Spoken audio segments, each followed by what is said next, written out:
नमस्कार. तुम्हा सर्वांचं माझ्या यूट्यूब चॅनलवरती खूप खूप स्वागत.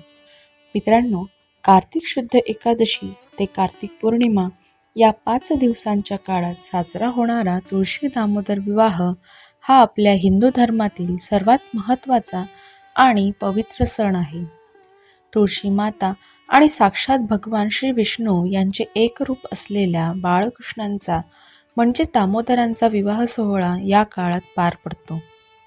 यंदा हा विवाह सोहळा 2 नोव्हेंबर ते 5 नोव्हेंबर 2025 या दरम्यान आपल्याला हा मंगलमय सोहळा आपल्या घरी, आपल्या अंगणात साजरा करायचा आहे. तुळशीला आपण विष्णुप्रिया असे म्हणतो. ज्यांच्या घरात तुळस असते त्या घरात साक्षात परमेश्वर वास करतो, अशी श्रद्धा आहे. तुळशीचे लग्न लावणे म्हणजे केवळ एक पूजाविधी नाही, तर आपल्या घराला आणि जीवनाला समृद्धी, आरोग्य आणि मांगल्याचा आशीर्वाद मिळवून देणारा हा सोहळा आहे. हा विवाह तुम्ही कार्तिक एकादशीपासून पौर्णिमेपर्यंतच्या कोणत्याही दिवशी, विशेषतः प्रदोषकाळी म्हणजेच संध्याकाळी करू शकता. आजकाल जागेअभावी आपण तुळशी गॅलरीमध्ये किंवा बाल्कनीमध्ये ठेवतो, पण शक्य असल्यास तुळशीचा विवाह सोहळा आपल्या घराच्या मुख्य प्रवेशद्वाराजवळ, अंगणात किंवा घराबाहेरच्या मोकळ्या जागेत करणे अधिक लाभदायक आहे. कुठलीही सेवा किंवा पूजा करताना मनात श्रद्धा असणे सर्वात महत्त्वाचे असते. जिथे श्रद्धा असते तिथे साक्षात परमेश्वरही सूक्ष्म रूपात उपस्थित असतो. ही भावना ठेवून आपण हा सोहळा साजरा करूया. ज्यांच्या विवाहात काही अडचणी येत आहेत किंवा ज्यांना विवाह करण्याची इच्छा आहे, मग ते पहिले लग्न असो किंवा दुसरे असो, अशांसाठी तुळशी विवाहाच्या सोहळ्यात उपस्थित राहणे अत्यंत लाभदायक ठरते. तुळशी मातेच्या आणि बाळकृष्णांच्या डोक्यावर जेव्हा अक्षदा पडतात तेव्हा आपणही प्रार्थना करायची असते की माझ्या मुलाच्या किंवा मुलीच्या डोक्यावरही अशाच सुयोग्य स्थळी अक्षदा पडोत आणि त्यांचा विवाह किंवा तिचा विवाह लवकर जमू दे. आता आपण तुळशी विवाहासाठी लागणारी मांडणी आणि पूजा साहित्य पाहूया. मांडणी करताना सर्वात आधी तुळशीला मांडव घालणे आवश्यक आहे. तर मांडव कशा प्रकारे घालायचा आहे? मित्रांनो, तुळशीच्या कुंडीच्या चारही बाजूंना 4 उसाचे खांब रोवून घ्या. हा ऊस तुळशीचा मामा मानला जातो, त्यामुळे त्याला विशेष महत्त्व आहे. ऊस सहज उपलब्ध न झाल्यास तो शोधून आणावा, कारण तो या विवाहाचा एक अत्यंत महत्त्वाचा भाग आहे. त्यानंतर वस्त्र आणि अलंकार. तर तुळशी माता ही आपली नवरी आहे, त्यामुळे तिला नटवणे आवश्यक आहे. तुमच्या घरातील उपलब्ध असलेल्या सर्व ज्वेलरी जसे की मंगळसूत्र, मणी, बांगड्या, नथ, जोडवी आणि कानातले हे तुळशी मातेला हळुवारपणे परिधान करा किंवा त्यांना अर्पण करा. मित्रांनो, तुळशीच्या कुंडीच्या खाली एक पाट किंवा डबा ठेवून तुळशीला उंचीवर ठेवावे. तुळशीच्या सभोवती सुंदर रांगोळी काढावी, ज्यामुळे अंगणात मंगलमय वातावरण तयार होईल. तुळशीच्या कुंडीवर वस्त्र म्हणजे ओढणी किंवा साडीचा छोटा तुकडा हा अर्पण करा. यानंतर नवरदेव म्हणजे दामोदर बाळकृष्ण यांच्या स्थापनेची तयारी करूया. तुळशीच्या समोर एका चौरंगावर लाल किंवा पिवळे वस्त्र अंथरा. त्यावर कलश स्थापित करा. कलशाची नेहमीप्रमाणे पंचोपचार पूजा करून घ्यावी. त्यानंतर पूजेला प्रारंभ करायचा आहे. तर सर्वात प्रथम तुम्हाला दीप प्रज्वलित करायचा आहे. त्यानंतर गणपती बाप्पांची प्राणप्रतिष्ठा करूया, कारण कोणत्याही शुभ कार्यात गणेशाचे पूजन हे सर्वात आधी केले जाते. तर गणेशाची पूजा कशी करावी? मित्रांनो, गणपती बाप्पांच्या मूर्तीवर अभिषेक करा. शक्य असल्यास संपूर्ण अथर्व शीर्षम एकदा म्हणा.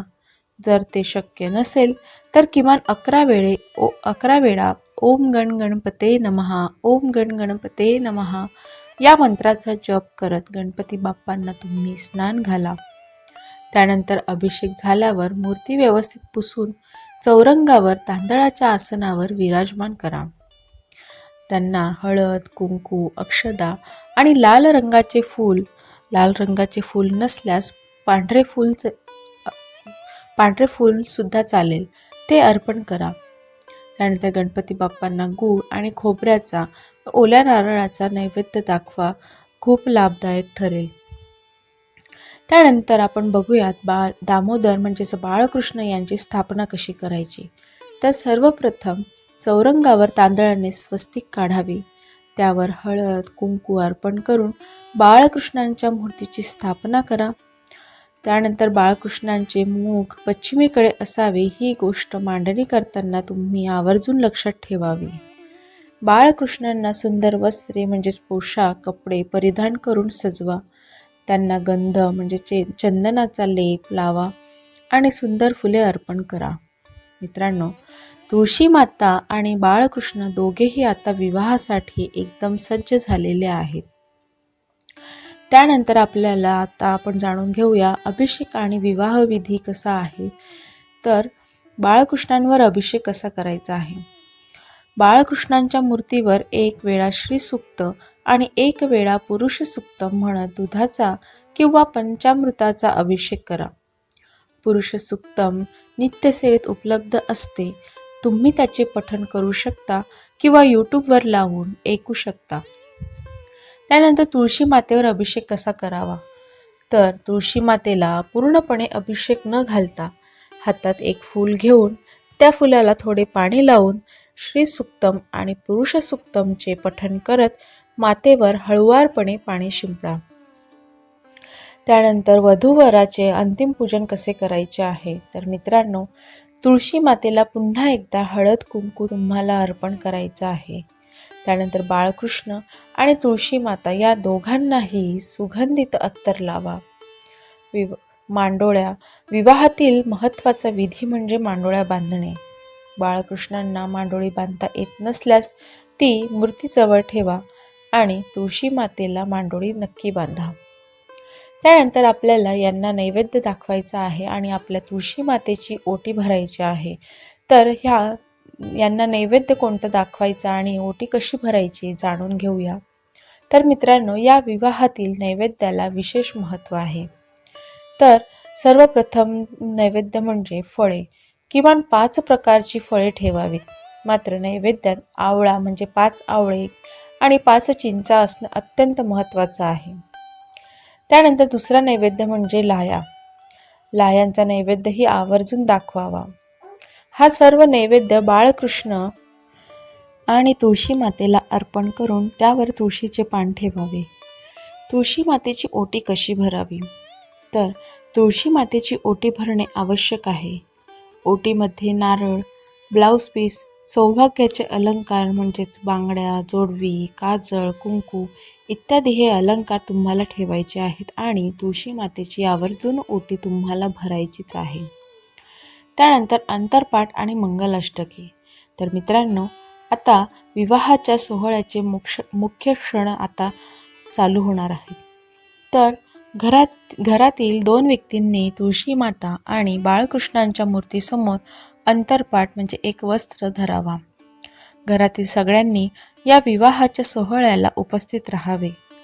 मंगलाष्टके म्हणायला सुरुवात करा. तुम्हाला येणारी मंगलाष्टके किंवा एखादे भजन तुम्ही म्हणू शकता किंवा यूट्यूबवर मंगलाष्टके लावून सोहळ्याची शोभा वाढवू शकता. त्यानंतर मंगलाष्टके सुरू असताना आपल्याला अक्षता अर्पण करायच्या आहेत. अक्षता नेहमी लाल किंवा पिवळ्या रंगाच्या असाव्यात. पांढऱ्या अक्षता वापरू नयेत. मित्रांनो, मंगलाष्टके संपताच अंतरपाट बाजूला करून मोठ्या श्रद्धेने बाळकृष्ण आणि तुळशी मातेवर अक्षता अर्पण करायच्या आहेत. त्यानंतर विवाह संपन्न झाल्यावर आनंद आणि कृतज्ञतेच्या भावनेने आरती करावी. सर्वप्रथम गणपती बाप्पांची आरती करा. त्यानंतर बाळकृष्णांचीच म्हणजे दामोदरांची आरती करा आणि शेवटी तुळशी मातेची आरती करा. मित्रांनो, तुळशी माता ही आपल्या परिवाराला प्रत्येक संकटातून वाचवते. घरात येणारे विघ्न ती स्वतःवर घेते.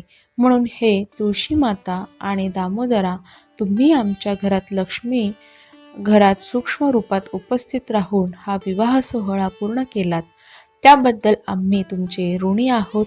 आमच्यावर आणि आमच्या कुटुंबावर नेहमी तुमची कृपादृष्टी असू द्या अशी मनोभावे तुम्हाला प्रार्थना करायची आहे. तर हे झालं तुळशी मातेच्या लग्नाची विधी. तर यानंतर आपल्याला उत्तर पूजा कशी करायची आहे, तर तुळशी विवाहाची उत्तर पूजा दुसऱ्या दिवशी करावी लागते. दुसऱ्या दिवशी तुम्ही जी मांडणी केली आहे ती सर्व उचलून घ्यावी. तुळशी मातेला परिधान केलेले अलंकार आणि बाळकृष्णांचे वस्त्र दुसऱ्या दिवशी काढून सुरक्षित जागी ठेवावे. नैवेद्यासाठी ठेवलेली फळे, चिंच आणि आवळा घरातील सर्वांनी थोडे थोडे प्रसाद म्हणून ग्रहण करावा. मंगल कलशावर ठेवलेला नारळ तुम्ही प्रसाद म्हणून फोडून खाऊ शकता. हा नारळ तुम्ही लक्ष्मीपूजनासाठी वापरलेला नारळही असू शकतो. त्यामुळे नवीन नारळच पाहिजे असं काही नाही. तुम्ही जो लक्ष्मीपूजनाच्या वेळेस कलशावरती जो नारळ वापरलेला आहे तो नारळ या दिवशीसुद्धा तुम्ही परत वापरू शकतात. त्यानंतर बांधलेल्या मांडोळ्या तुम्ही तुमच्या देवघरात किंवा कपाटात जपून ठेवा. अतिशय साध्या आणि पवित्र पद्धतीने केलेला हा तुळशी दामोदर विवाह सोहळा नक्कीच तुमच्या घरात सुख, समृद्धी आणि आरोग्य घेऊन येईल. झालेली सेवा स्वामींच्या चरणी रुजू करते आणि व्हिडिओ आता इथेच संपवते. श्री स्वामी समर्थ. धन्यवाद.